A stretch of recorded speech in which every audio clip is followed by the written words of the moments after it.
Здравейте, скъпи приятели на моя YouTube канал. Първо да благодаря на всички, които се абонирахте за него, на всички, които подпомагате неговото развитие чрез Patreon, Revolut и членство в канала. Днес също съм ви подготвил интересен събеседник. Ще проведем важен разговор с оглед на това, кой ни управлява. Тъй като звездите на половината от заглобката изникнаха така, някои се възстановиха, други излязоха по време на протестите. Говоря специално за ПП-ДБ, които наистина едните бяха залезли, не се виждаше как ще се върнат в политиката, другите бяха май по-скоро по офисите на някои партии, това ще обсъдим.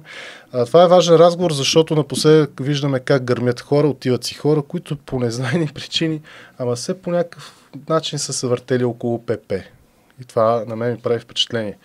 За тези неща ще разговарям с Тихомир Василев. Здравейте. Здравейте.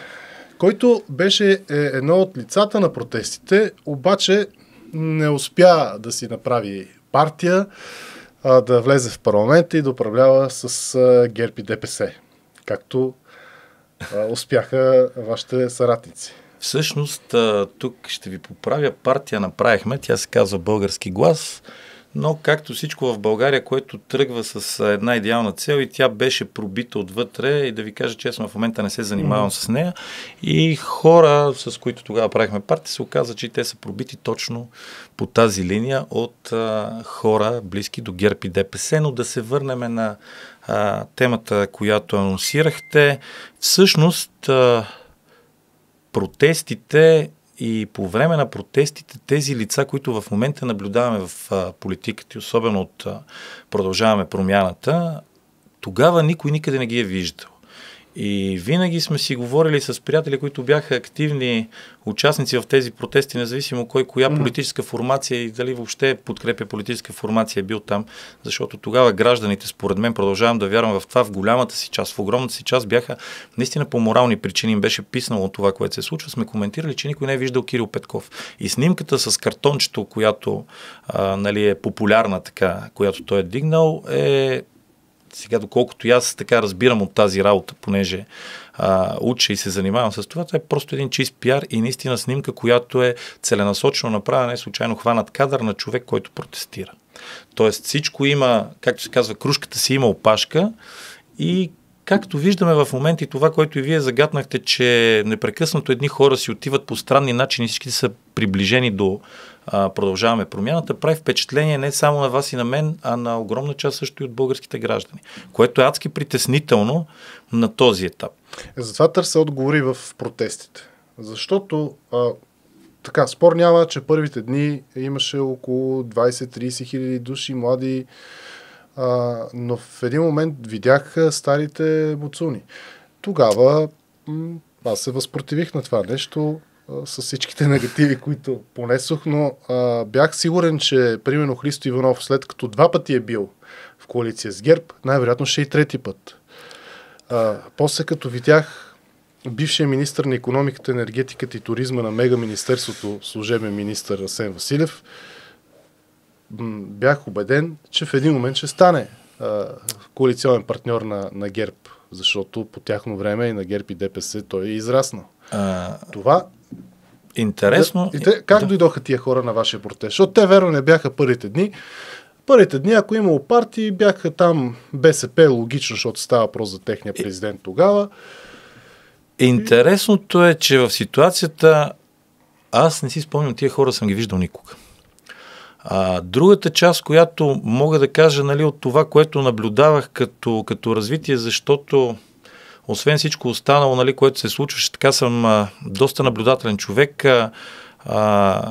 Тъй наречените жълтопаветници, този умно красивитет, както популярно ги наричат хората, те някак си стояха отделно от целия протест и обитаваха пространството около Българска народна банка. Стояха по стълбите и задължително отделно от цялата друга част. Като че ли някак си не искаха да се смесят с простолюдието, така да го наречем, което те така ни разглеждат нас отдавна. Мисля и да си го кажем в прав текст, няма какво да се лъжем. Тези хора смятат себе си за хора друго ниво. Вие виждате дори поведението им, откакто са на власт, то е такова. Те са алтернативата, само те знаят, само те могат. Всичко, което излиза от тях е умно, красиво и както виждате и с в момента промените в наказателния кодекс и това, което беше за отнемането на автомобилите от страна на... Да, ма стават за смях. Имат претенции за елит, ма стават за смях и вчера виждам най-гласовитите от тях един човек, с който съм бил рамо до рамо на протести, който на практика продаде и предаде всичко, за което се борихме, Настимир Ананиев. Виждаме един друг човек, Явор Божанков, който от социалист и пламен защитник на Корнелия Нинова сега стана пръв либерал, демократ и парапет, да го кажем директно. И разбра, че БСП имали проруски позиции, въпреки че те винаги са били на някакви такива позиции и не е било тайна.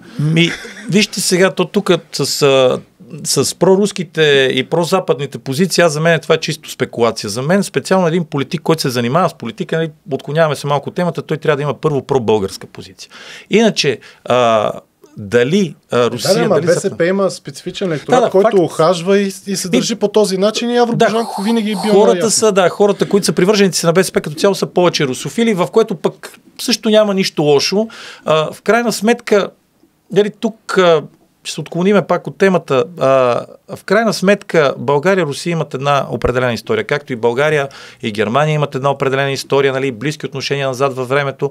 Тоест, ние винаги сме били, хора, които сме отворени към света. Винаги сме били хора от създаването на държавата, които отиват и образоват, дават култура, дават прогрес и смисъл контактите, които са въобще на България през цялата история, винаги са били такива. Аз не искам за друго затъвам в тази тема, защото тя в момента се използва нарочно от управляващите, за да се замитат другите теми, които са далеч по-важни, пред паметника това. Сега, Настимир Ананиев, може да си говорим на ти. Абсолютно, разбира се. Ти спомена Настимир Ананиев. Добре, той направи големи скокове от реформаторски блок, където подкрепеше до последно правителството на Борисов 2. Дайте да почнем по-отначало. Той от Мая Манолова. Движение България на гражданите на Милена Кунева. Миглена Кунева. После реформаторския блок и после всичко останало. Те са там доста формации, които той подкрепя. В което... И доста му се смеехме. Поне аз лично много му се смеех на някои инициатива, обаче човека ето сега управляващ. Седи до господин Пеевски, гледа го умно, решават някакви неща заедно. Което е поредно дъно, което той копае и наистина редно, аз му го казах и в един личен разговор, да се замисли за поведението си, защото изпадна в една много смешна ситуация в един столичен квартал, пихме кафе преди няколко месеца, но да не навлизам в подробности за тая среща, тя така беше на обществено място. Доста хора имаше и в смисъл завърши срамно, както се казва, но да не изпадаме в подробности за него. Честно да ви кажа, изненадан съм от поведението, защото човека, който беше 2019, 2020, 2021 година, в момента е съвсем различно от това, което беше тогава. И това поведение,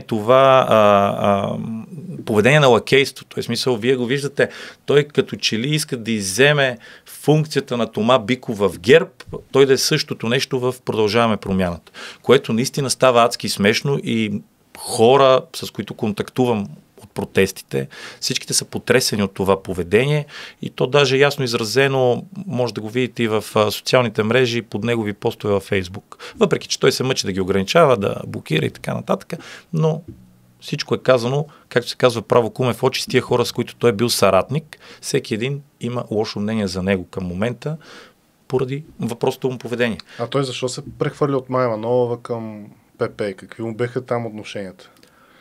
Което между другото Мая Манолова, ПП май и те левеят. Ама наистина няма много общо между реформаторски блок, Мая Манолова и ПП. Това се едно, аз сега да направя един курс от възраждане в Да, България и обратно, нали? И да кажа, че това е напълно естествено. Вижте, тръгнахме да коментираме лица, нали, като Настимир Ананиев и Явор Божанков и вие виждате, че това са двама души, които са с абсолютно идентично поведение. Те са леви, десни, либерали, в смисъл когато както трябва.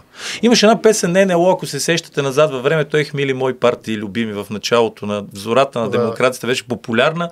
Тя става актуална и в настоящия момент и явно интерес. Ето за това да поговорим, защото хората обикновено се променят, когато усетят власт, пари. Имаше много притеснителни неща по време на протестите, което предполагам са ви направили впечатление. Първо, като се започне с Христо Иванов и ония прословут запис Маджо. После Васил Божков, дето го пуснаха на записи, че координира някакви групи в протеста. Та стигнем до днешно време, когато слушаме от Юар Кърл да говори, че ППДБ са неговите хора, после го застреляха. Алексей Петров да се хвали, че прави там сглобки и него познава татко Петко и него го застреляха. И затова питам, търсиме миналото. И тези хора дали са започнали от нулата или са били внедрени там. В смисъл, дали са започнали от нулата, някой ги е припознал, инвестирал в тях или са били внедрени. Какво стана? Значи, моя поглед и, както се казва, в България е малка страна. Информацията е винаги така достъпна и винаги можеш да стигнеш до нея. И примерно назад във времето, още когато се появиха, т.е. смисъл, тогава дойде и разрива в нашето отношение с Настимир, като ме попитахте, защото той изведнъж реши, че трябва да подкрепим Продължаваме промяната. По една или друга причина имах вече информация, че тия хора не са точно тия хора, за които се представят и целият сюжет и пиар, с който ни ги представят, е абсолютно фалшив, нагласен и финансиран от някъде. И започнах да се ровя един по един от лицата, които те ни представят като нови, млади и надежни. И се стигна до там, че вие ако погледнете в предното правителство на четворната коалиция, примерно имаше една министърка на ефективното управление, в момента е депутат Калина Константинов. О, да, която се тя е легенда. С потупването по дупето на една премиера. И с хейта си по украинските бежанци. Да, там имаше един клип, който, смисъл, аз ревал съм от смях всъщност. Той, ако не беше тая трагедия в Украйна и за това, което се случва там, нали, този клип с това поведение, просто беше наистина много комично. Но друга ми беше мисълта. Тя започва работата си още по времето на правителството на Орешарски, като член на борда на директорите на летище Стара Загора, ако се не лъжа по спомен, да не подвеждам нали, зрителите и слушателите. И в един момент се замислям по това време, това летище дали въобще е работило. И по времето на Орешарски. В следващия момент става ясно, че тя е била кадър и е била в кабинета на Румяна Бъчварова, заедно с министъра на ДБ по време на четвърната коалиция Божанов. И изведнъж аз в цялата тая история видях ГЕРБ. И едно възстановяване на кадри на ГЕРБ. Като хванеме семейство Ангови, които са депутати, единия Ангова жена, нали, известна с участието си в Гласът на България, се занимава с фондации от ДБ, Ангов мъж, грантаджия по проекти в Столична община и в община Пловдив. Дори мисля, че участва в проекта на Столична община, като в две от направленията за визия за София или каквото беше там, това светлото бъдеще, което Фандъкова ни чертаеше с един голям екип. И изведнъж те първи променкаджии ще чегъртат ГЕРБ. Накрая видяхме и депутата с количката, който смело мога да кажа, олигофренясваше от трибуната, джипката на Бойко. Същия този кандидат депутат на ГЕРБ и пламенно защитавал същия този Бойко, на чиято джипка показваше. И седа това нещо тогава, в смисъл го изкарвах така чисто публично на обществената ми страница, изкочиха много хора и почнаха: ти не даваш шанс, ти такова. Викам: хора, вижте, аз шанс давам. Обаче имам и очи и все още, нали, чавка не ми изпила мозъка и мога да вържа 2 и 2, които винаги правят 4. Тоест не си бил изненадан от сглобката. Тя е напълно логична. Вие виждате, да, значи той вие изброихте. Христо Иванов, Атанасов, Настимир, въпросното семейство Ангови, Калина Константинова, Божанов, като ги погледа, между другото, споменахте Асен Василев, министър в служебно правителство на ГЕРБ. Оттам насетне, по това време излезите, в момента продължават да замитат онзи скандал с сертификат А или Б за инвестиции, не помня точно какво беше, в Божурище, което Асен Василев като министър икономиката издава на фирма на Кирил Петков. По това време. Много странно, за 58 дни това е рекорд, в това министерство още не достигнат за такъв сертификат. И вие може да го проверите и всеки един може да го провери. Значи това излезе в медиите много бързо се замети и изчисти, нали, и започнаха да обясняват как е претоплена манча. Защото всичко, което се изкара за тях е претоплена манча. Шарлатанията с излъганите ортации на Асен Василев от чужбина също било претоплена манча.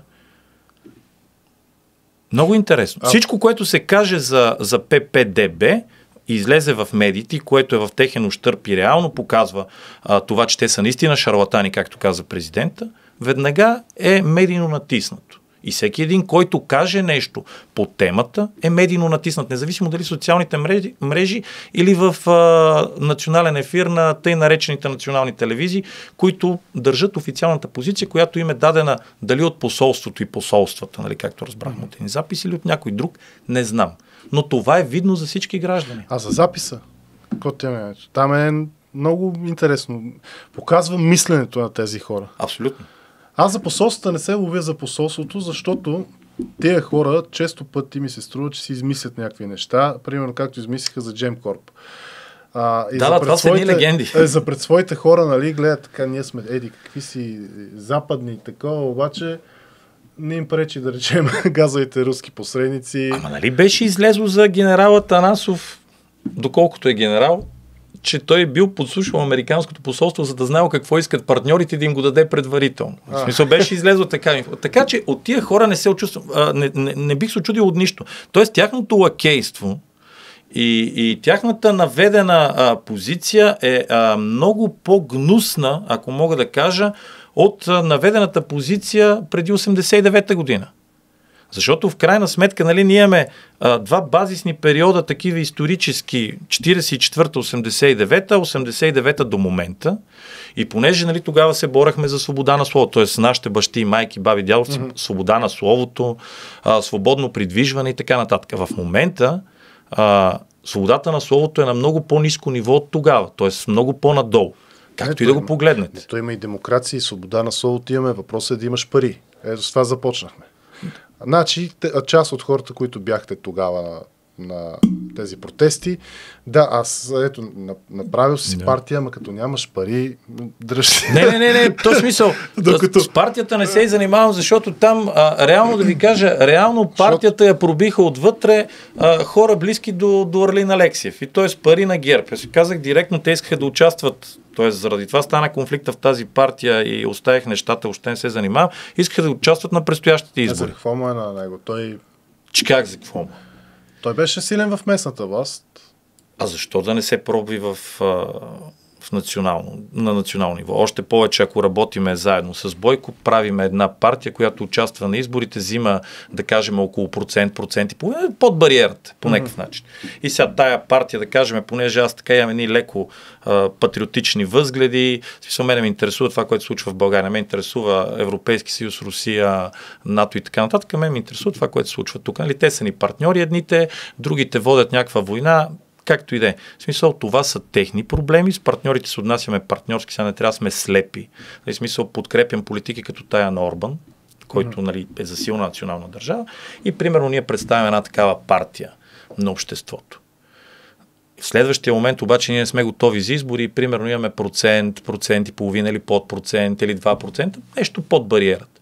И тези хора гласуват за нещо, което, нали, изглежда така център-ляво, примерно ли, патриотично, по някакъв начин. В следващия момент при преразпределението, както уреден българския закон, тези гласове отиват за големите партии. Т.е. те отиват за ГЕРБ и за Продължаваме промяната. За какво да го правя? Това е много интересно. Не го знаех. Тоест има някои гледаме, нали, свикаме, това какво се бори там за 1%, а то има логика. Има логика, ето е за логика. Големите. Ето сега ще ви кажа за левицата. Освен и за субсидия, разбира се. Ето сега погледнете левицата, например. много симпатични хора, които искат да бутнат Корнелия Нинова, направиха си там изгонени от БСП, направиха си някаква коалицийка. И Майя е там, даже Да. Те са Майя, Румен Петков и така нататък. Като ги погледнете, аз просто се чуда на доктор Гълъбова как отиде там, нали, смисъл един наистина свестен човек, но другите като цяло, казано на жаргон, изгостирани политици или политически скелети. И тия хорица взеха 3,5 или 3, колко там като проценти, 3,2 или нещо такова, около 3% не ги помня. Извиняй, това е ляв електорат. Това са хора, които примерно не харесват Нинова и не харесват политиката на БСП и гласуват за нещо вляво. Изведнъж при преразпределението гласовете, т.е. тия около 3%, при преразпределението те отиват в ГЕРБ и в Продължаваме промяната. И на кой правиш услуга? Да, има го и този интересен момент, понеже спомена доктор Гълъбова, аз ще се обърна към нея. Доктор Гълъбова, моля ви, спрете се занимавате с политика. Виждате, че като не обръщате внимание, нали, на професията си, имаме много проблемни хора в парламент. Да, за мен по-добре това се върнете към пациентите. Човек там. Ама не може. Ето сега, шефа на психиатрията се занимава с политика. Трябва някой да се занимава с психиатрията, защото в един момент психиатрата влиза в политиката. Факт е, и прави впечатление. Ние го виждаме в парламента това нещо. Там имаме представителна извадка. Не трябва всички да се занимаваме с политика. Просто не трябва. Аз съм... Факт е. И другото нещо, което забелязваме, че като ме питате за ПП и за лицата, които изкачат личното ми мнение, че този проект е готвен отдавна като резервна гума точно на Да, България. Защото, както каза и ти, те се провалиха няколко пъти. И беше стартиран рязко, защото, знаеш какво се случи, едните избори април бяха 9 дни заседания на парламента, на вторите избори беше обещаемо, после няма да го изпълниш, 500к, не 500к, сам ще правя правителство, няма да правя правителство и в крайна сметка всичките тези, които се именуваха тогава или опитваха да си приватизират протеста, тъй наречени протестни партии, което аз винаги съм казал, че това е грозно, защото на протестите имаше хора от какви ли не партии. То по тая логика тя е Възраждане, протестна партия, Възраждане бяха там. И там получиха голям тласък, иначе ги има от години Възраждане. Факт, но те никога не си позволиха, което е факт, нали, да кажат, че те са протестна партия, въпреки че активно участваха. Участваше партия Мир на Симеон Славчев, участваше АБВ на Румен Петков и бившия президент, т.е. той, нали, президента никога не е бивш, но на Първанов. Участваха много такива, участваха десни партии, участваха ултранационалисти, всякакви хора имаш. Сега всеки един от тях да фане да си приватизира протести и да каже не бе мое. Не, те го направиха и... 3 формации. Аз за това съм критикувал и се радвам, че не се сърдят много за това ИТАНА. Ама те се провалиха. Факт. До голяма степен и сами си го направиха, защото тръгнаха да правят някакво шоу. Ама от друга страна, като се замисля, Да, България не ги искаше за коалиционен партньор, въпреки че на почти същите условия се съгласиха да са с ГЕРБ. Така е, защото генома на Да, България и на ГЕРБ е абсолютно един и същ. Той се корени се в старите структури на ДС и вие виждате, т.е. председател на ГЕРБ е агент Буда. Реално. Нали, колкото и да го метат и да го чистят и да го пудрят Бойко Борисов, той е агент на ДС. Колкото да обяснява за там 5, 6, 8 дядо, който комунистите го били убили, как той е бил в пожарната по това време, а баща му е бил полковник по това време, ако дядо му е бил убит от Народния съд. Значи тук нещо мирише и никой не го казва. Явно в медиите. Ето сега, в смисъл, в момента си го казвам. нямаме черно на бяло, нали? Баща му е... За което се говори. Да, но факт е, че баща му е полковник. Факт е, че баща му е полковник. По това време. Така да е, но досието го нямаме. Факт.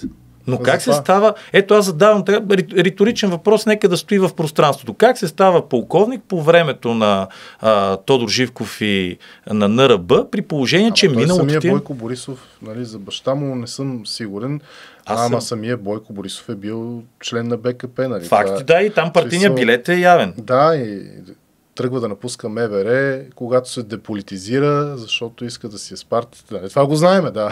Значи... За баща му съм сигурен, за Бойко Борисов съм сигурен, защото съм учил това. Там факт, абсолютно.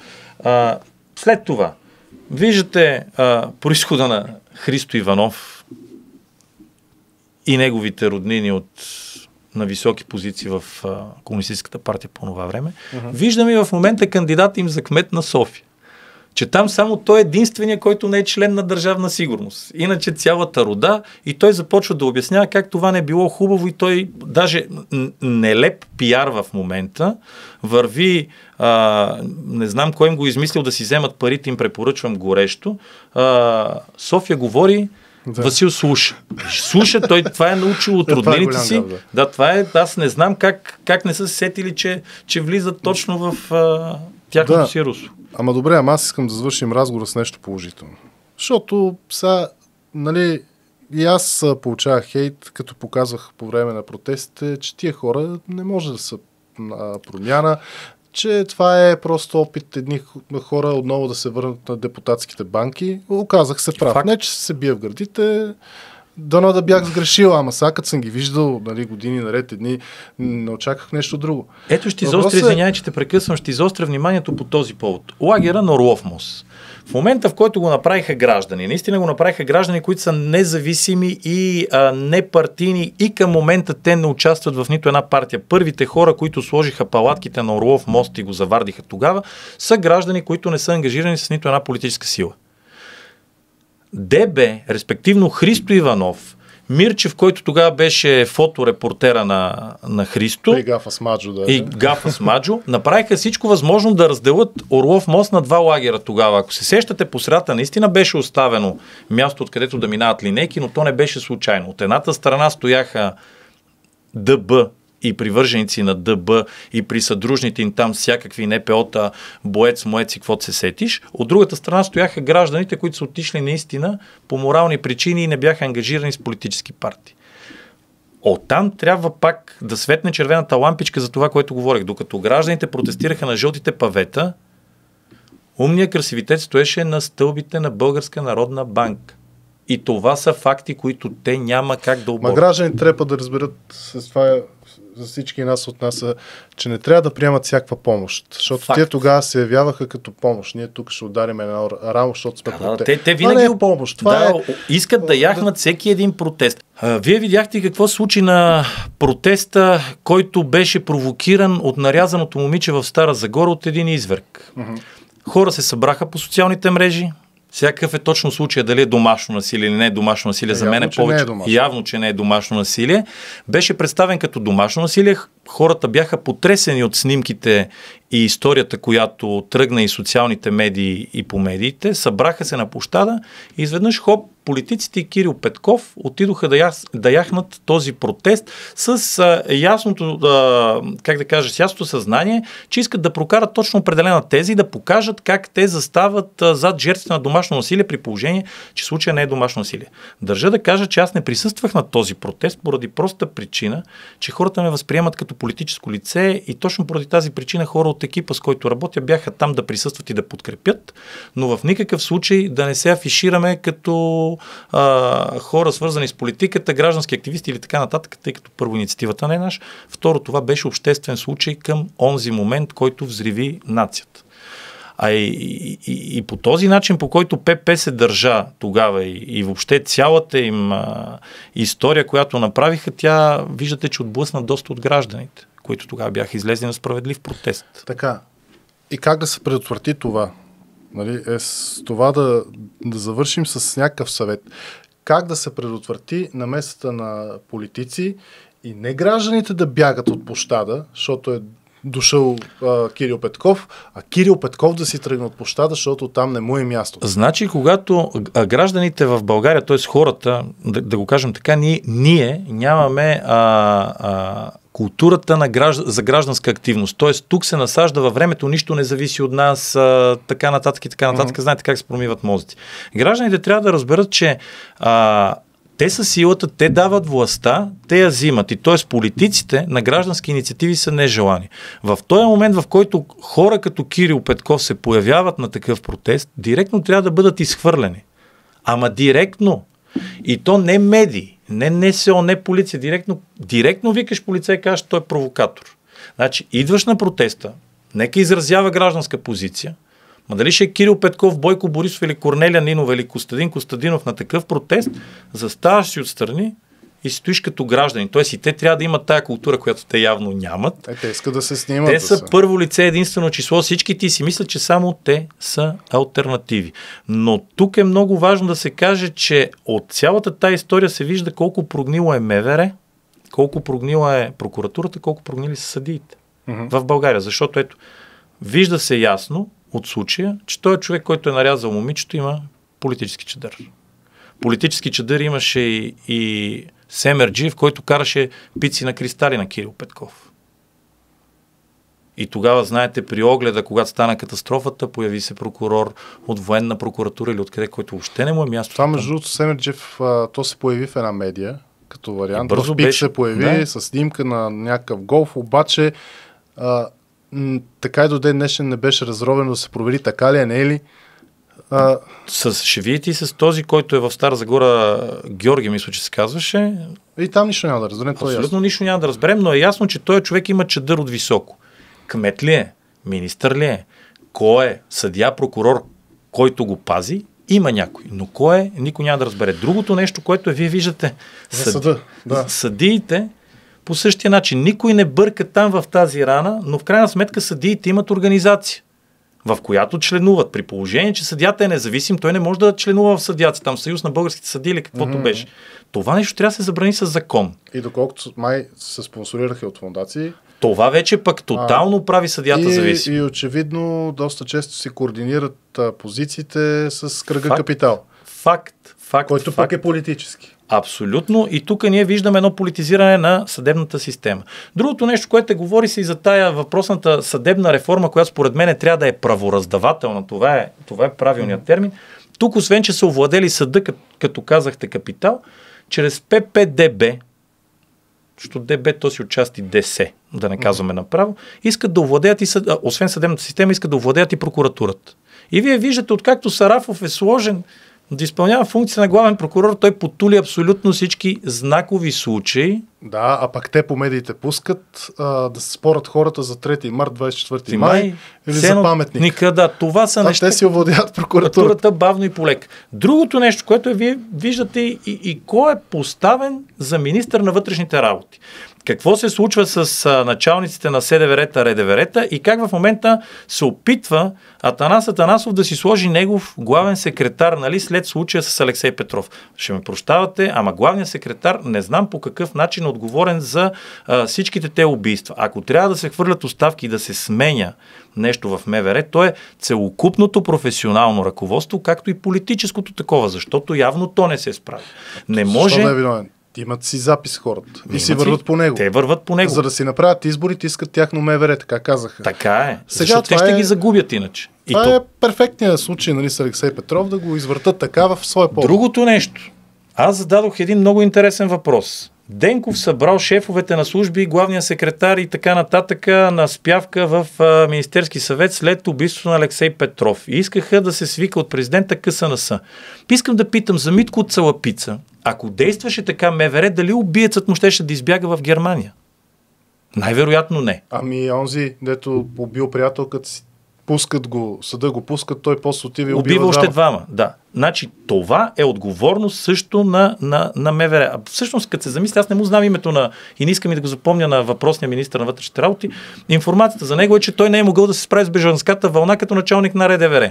Назначи Тони Златанов, който правеше провокации по време на протестите и покриваше побоя зад колоните, колкото и да се опитват да го изперат. Неадекватно реагира на 2 септември, остави полицаите без заповед, т.е. това е престъпно бездействие, когато се хвърляха фойерверки и пиратки по тях и после спретнаха един побой над деца по улица Легей в градинката пред театър. Значи, това са заслугите на Антон Златанов. Антон Златанов не можа да координира действия, когато бяха влезли в парламента майките от децата, на децата с увреждане от системата ни убива и ги извличаха после от НСО навънка като чували с картофи. Същия Тони Златанов, тогава го гонех да го питам разни неща. Той бягаше като мишка, нали, смисъл, клипчето го има и в YouTube съм го качил. Това, когато бяха с Настимир. Да. И той Настимир беше там. Настимир вече не го изхвърлят с полиция, седи до Бойко Борисов и Делян Пеевски. Той вече от другата страна. Интересно е всичко това. И още нещо само накрая да завърша, което също мина така в медиите и се замете. Хеликоптера, който влезе, хвърляше марихуана и излезе. Това е голяма. Пак да каже министъра, същият, който също назначи Антон Златанов и той отговаря за гранична полиция. Как така не знаеме кой хеликоптер влиза и излиза? Предположение, че сигурно са 5-6 в България, ама най-вероятно. Странно. Добре, благодаря Тихомир Василев. И аз благодаря за поканата. И сега, дали ще се възползват хората от това, където ви казах, изкарвайте провокаторите политици, ще видим. Факт, да, дали, само, това е моя съвет. Викате полицай и казвате, той е провокатор, защото не е за тук. Той да си прокара политическите цели, намерения и така нататък, или политически пиар да си прави, ние сме събрали граждански. Ама ето Тихомир Василев не ходи на протести такива, точно защото е бил политически активен и не иска по някакъв начин да навреди. Ама не всички се усещат. Другите нарочно го сметка, правят. човек трябва да има наистина себеусещане до къде, как и какво. Но егото в България на политиците е толкова голямо, че ако те паднат от егото си до възможностите си, най-вероятно ще се пребият много лошо, нали, в това разстояние. Благодаря. Това беше днешното видео. Благодаря на всички, които ни гледахте. Ако ви е харесало видеото, ударете един палец, споделете го, за да достигне до повече хора, коментирайте темите, които разисквахме. Благодаря отново на всички, които подкрепяте канала чрез абониране, членство в него, чрез Patreon и Revolut. Това е от мен за сега. Подкрепете развитието на канала, като станете членове тук или чрез Patreon. Членовете на канала и абонатите в Patreon ще могат първи да гледат целите клипове.